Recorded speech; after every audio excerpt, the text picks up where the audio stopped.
Hey guys, what's up, it's iPhone here, and welcome to episode 27 of Warframes Beginner's Guide 2.0. Now in this episode, I'm going to be showing you guys how to actually get Forma and, the different uses for it. So it just occurred to me in the last video, I didn't actually show you guys how to get Forma, so I'll just give you guys a brief rundown of what Forma is. It's basically a thing that you can craft which allows you to change the polarity on a slot on your either Warframe or weapon. So it'll take up a Morphix, a Neuro, the Neural Sensor, and an Aurican Cell.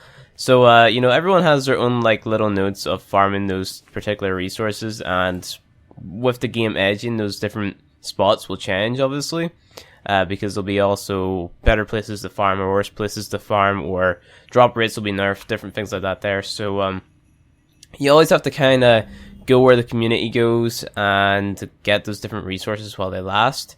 But in today's video, I'm just basically going to be showing you guys where to get Forma and how to actually get Ducats as well as Forma. So you're kind of getting a 2-on-1 here. So what I'm going to be showing you is a thing known as the Void Trader. Some of you guys may already know about it, some may not. So on PC, the Void Trader, or one of the relays, which is the place that you go to collect syndicate medallions or trade them in.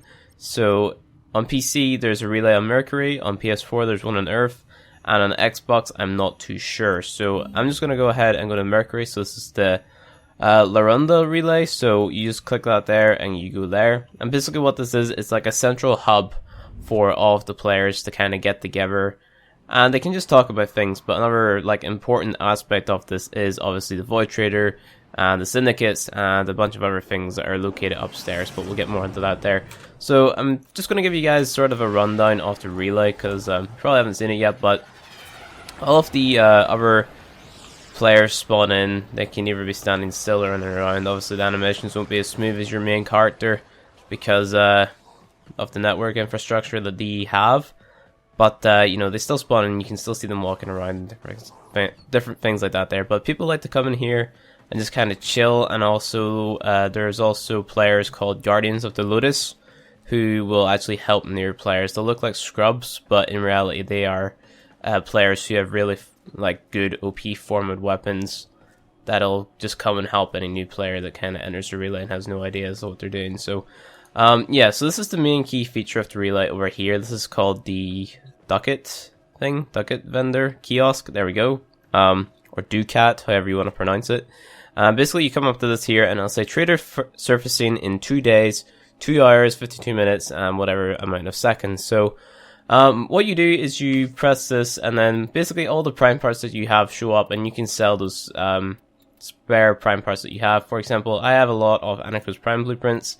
I'm just going to sell those because it's not a weapon that I'm too fond of. Bow Prime, not too fond of that either, so I can just sell that away. And that's basically that there. For example, just Bronco parts, different things like that there. So you kind of have to know what you want and what you have a lot of. So separate the two.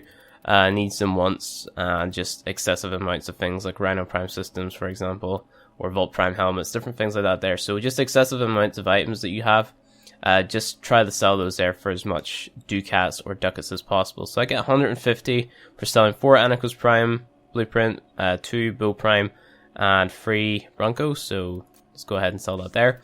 And basically what that's going to allow me to do is that it's going to allow me to trade with a guy called the Void Trader. Now he surfaces in 2 days for me, so Christmas Day, which is actually pretty nice.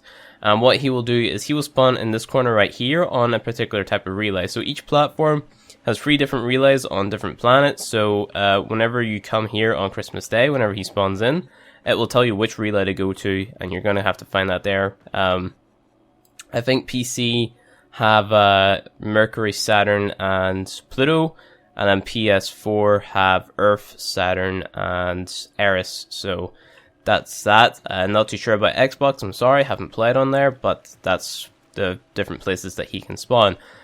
More things to show you guys with the relay. So depending on which syndicate you chose at near the beginning of the series, there's different little rooms over here which kind of equate to your different syndicates. So in here's New Luca. Right beside that is Parent Sequence. Basically what you can do whenever you're playing your syndicate missions, if you even took notice of those, because I don't really play them, I just level my syndicates passively. You can turn in the little medallions that you find in here and trade for more standing. So that's so you can go over your daily cap and actually earn more standing within a day, rather than just the cap that you have based on your master rank. So there's the different rooms highlighted by the symbols. So in there's red veil. Look in there, it's pretty edgy in there. Or you can go to the other side of the relay, and then you'll see steel meridian, which is actually pretty cool. But this is the one that I'm on PS4, so, or I was with on PS4. Cephalon Suda, this room has a really cool effect, I will say that. So I wish they did more of this, that kind of pixely effect. That looks really cool. And then in here looks really cool and sacred. I like this room a lot. I don't know why. It's just a really cool design, I guess. And these guys are pretty badass, but they hate my guts, so I'm not going to be too worried about them.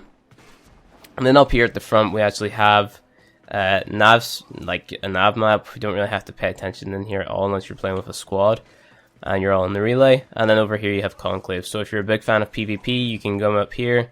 And this is like another syndicate vendor where you can buy mods off the PvP guy. So your offerings, and there's different mods in here. Some actually augments, which will allow you to just get the upper hand versus players in PvP. And then last but not least, there's the 2 rooms upstairs, which is actually a pretty cool funky elevator. You can just parkour up it, but you press X and then it sends you up. I'm just gonna parkour up it for time's sake. Over here is Darvo, so this is the guy that you saved at the start, and he'll have these different deals. These are plat deals, I will add, that'll be like platinum discounts. So basically what this does, it'll allow you to buy the weapon with a potato or working catalyst and a slot with it. So instead of wasting like 20 plat on a slot and then wasting a potato, etc. So this one was actually a pretty good deal, but I didn't get my hands on it. It was a 70% discount in the Kogake, but you see the inventory's out, so you can't actually buy this. And this refreshes every day, as far as I know. And, you know, it's the same over all of the relays. So he actually also has a mission for you, a quest, which you can play if you haven't done it already. I haven't done it, but I will probably do it at some point whenever I have nothing else better to do. So, and last but not least is Cephalon Samara. So over here, he can actually enable you to do a quest known as, I forget what the quest is called, but it's basically the quest that allows you to get chroma after you complete the, I think it's the Stolen Dreams quest. He will have a quest for you that will allow you to get the chroma Warframe. And he also has a syndicate vendor over here, which will, you know, open up and allow you to buy stuff. And it'll allow you to buy the simulacrum, which is this testing room over here, which I can't actually go into because you need to purchase the key from this thing over here. So that's basically, that allows you to buy or no, test out your weapons in here. So that's pretty cool. That's the recently updated that. So yeah, so you can see standing, and that all goes to him, but I'm not going to go too deep into that there. You can also try out all your different master rank tests. So if I were to find the next one that I'm able to do, I think I'm like master rank 10. So yeah, this is the next master rank test. This is the master rank 11 test, and I can play that there before I actually tech it, so that's pretty cool. So that's about it for the relay and the uses that it has. Next we're going to go on to how to get Forma and how to get Ducats at the same time, so you're kind of grinding both of them. So to do this here, basically what you're going to need to do is you're going to be playing void missions, obviously, to get those prime parts. But you're going to have to play sabotage missions. So I can either play a T2 sabotage or a T3 sabotage. I'm just going to play a T2 to keep it easy. But if you want an extra chance of Forma, like a more like common Forma drop, I would play T3. But T2 sabotage is pretty decent. Basically any void mission drops Forma. Survivals, defenses, sabotages, they all commonly drop Forma. T3 exterminate can drop a already built Forma. So whenever you're farming for Forma, you're only farming the blueprint, to be completely honest. You're farming a Forma blueprint, then you actually have to build the Forma. So basically what you're going to be doing is you're going to be looking for working caches. You see up in the top left, it says 0 at free, so you have to be running around the map and looking for these working caches. If you find all three and you exit the mission, instead of getting one prime part or one pull from the drop table, you actually get two. So you can either come out with 2 prime parts to sell at the Void Trader, or you can come out with a prime part and a Forma blueprint, which is actually pretty good.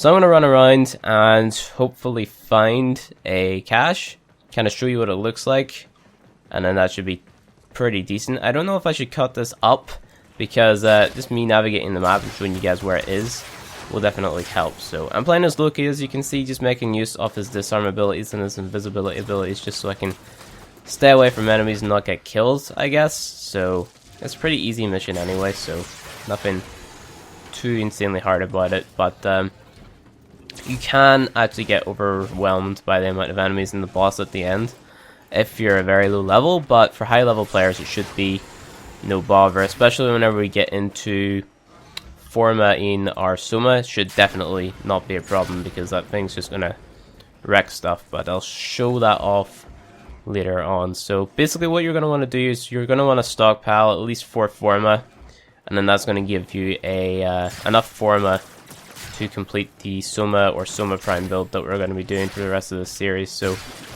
go ahead and get 4 Forma, and then we can continue with building a really amazing Soma build. So this is an Oracle cache right here. If you stand up close, you can actually hear that it has a really high-pitched noise. I can't hear it at the minute because I have my sound turned down. You guys may be able to hear it in the recording because I haven't got the sound turned down for you. But there's a pretty high-pitched noise. You can hear that pretty easily if you're using a headset. If you're using a frame like Banshee and using silence, you probably won't be able to hear it. But it's just something to take note of. So it basically just glows, and once you open it up, you see you get an unidentified object or item or whatever you want to call it. And yeah, that just will be revealed to you at the end of the mission. So you want to be checking pretty much every room to find all 3 of them. And you can also play the objective and then go find them as well, if that's your type of playstyle. So just any secret room possible. I'm going to be showing you some in here as well. There's usually one can spawn there. Where else can spawn? This here's a weird room as well. Try not to die in here, like I almost did. They can spawn in there or under there. And they can also spawn on top of these things here, which is also a very random spot. Tips and tricks with Flynn. This is the exit. They can spawn under the stairs, and they can spawn in either of these side rooms. So here we go. Here's one. And usually how I do it is I would check. I'd usually find one at the start of the mission, the middle of the mission, so near the objective, and then at the end of the mission. That's just how it's kind of been for me.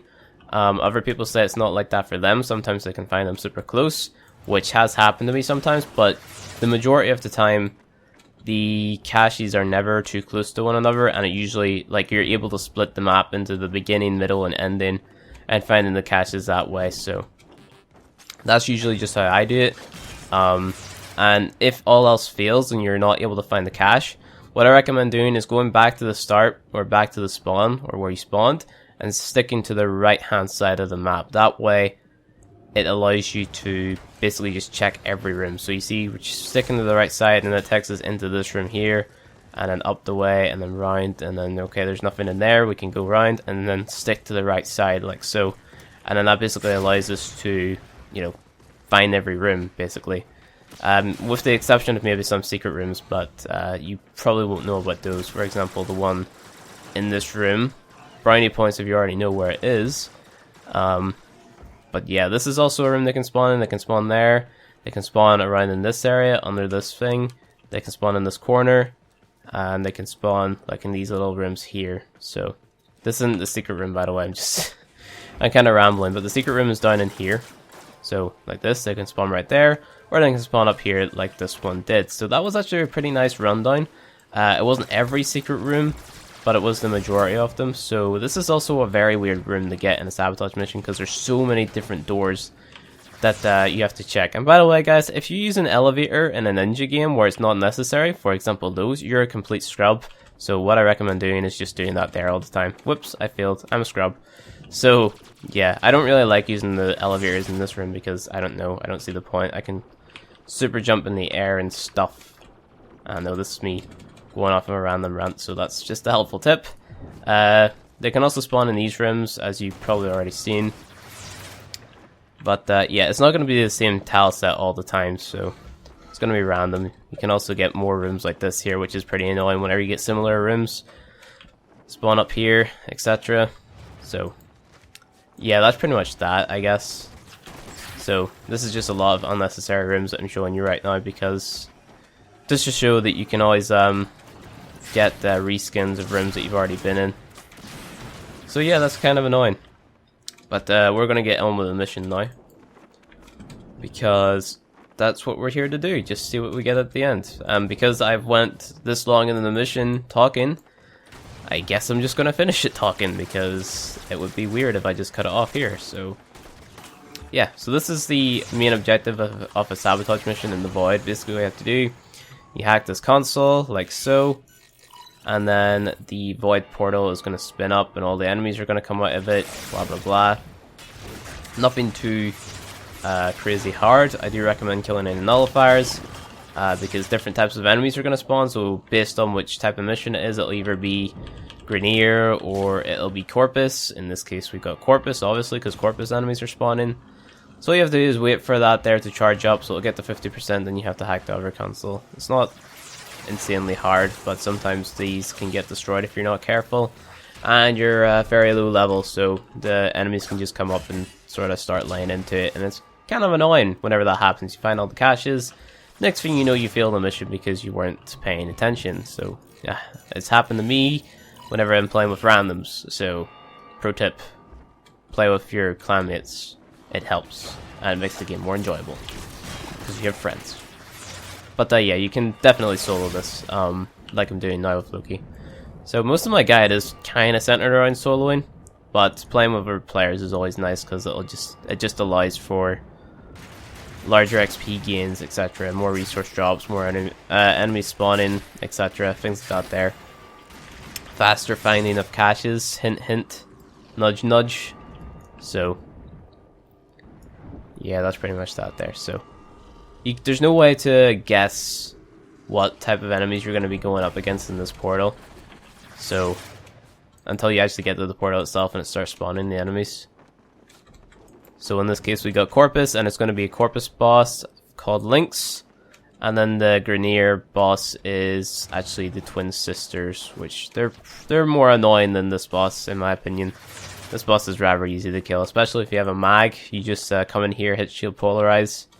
Next thing you know, everything's dead. So this boss has a funky mechanic to him. You have to kill all the shield runes, or linked shield runes that are linked to him, and then you're able to kill him. So, because he spotted me there, or I went in out of invis for a few seconds, he was able to see. So because he's got those shield runes linked to him, I can't actually deal damage, so I have to destroy them first. And then, bang. So I'm just gonna lay into him with any weapons I have. Hopefully not dying. And then there you go, he will drop a void key.